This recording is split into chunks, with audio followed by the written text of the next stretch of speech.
السلام عليكم ورحمة الله وبركاته.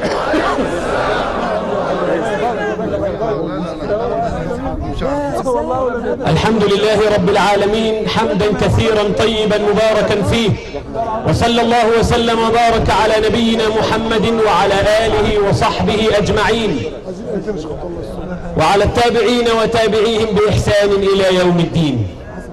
قال الله عز وجل: يا أيها الذين آمنوا اتقوا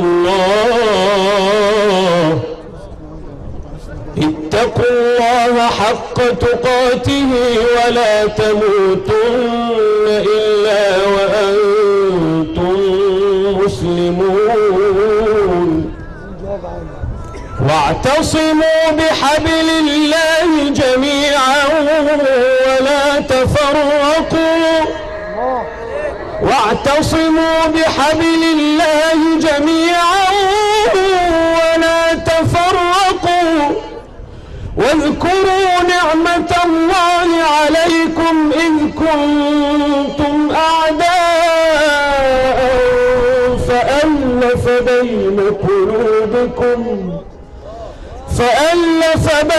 قلوبكم فأصبحتم بنعمته إخوانا، وكنتم على شفا حفرة من النار فأنقذكم منها، كذلك يبين الله لكم آياته لعلكم تهتدون. ولتكن منكم أمة يدعون إلى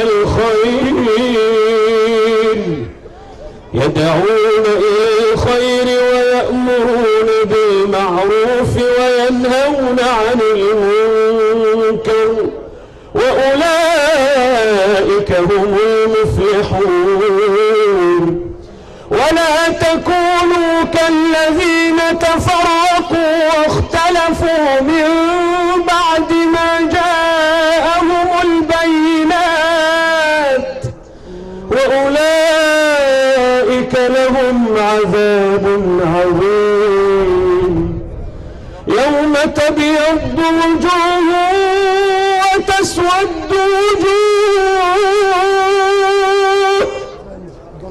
يوم تبيض وجوه وتسود وجوه، فأما الذين اسودت وجوههم أكفرتم بعد إيمانكم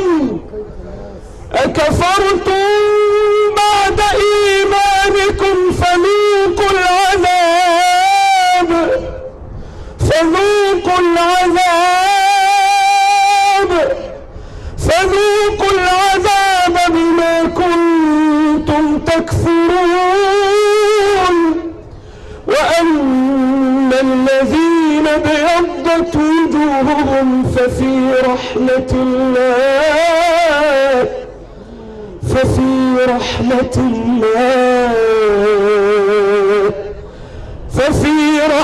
الله هم فيها خالدون.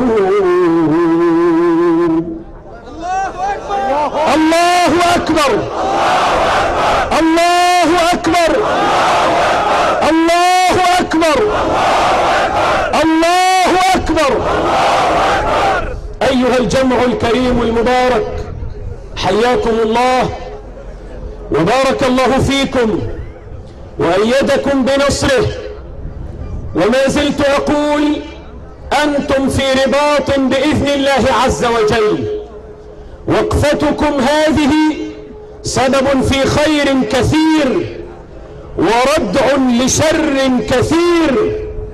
هذا الوقوف وهذه المشقة وهذا البرد الذي تتحملونه بينما النائمون في بيوتهم نائمون وأنتم هنا واقفون، أنتم لا تحرسون مبنى، أنتم لا تقفون حول مكان ولا مجموعة من القنوات، أنتم بفضل الله تحرسون هيبة دولة بأكملها. نعم والله يحرسون هيبة دولة بأكملها.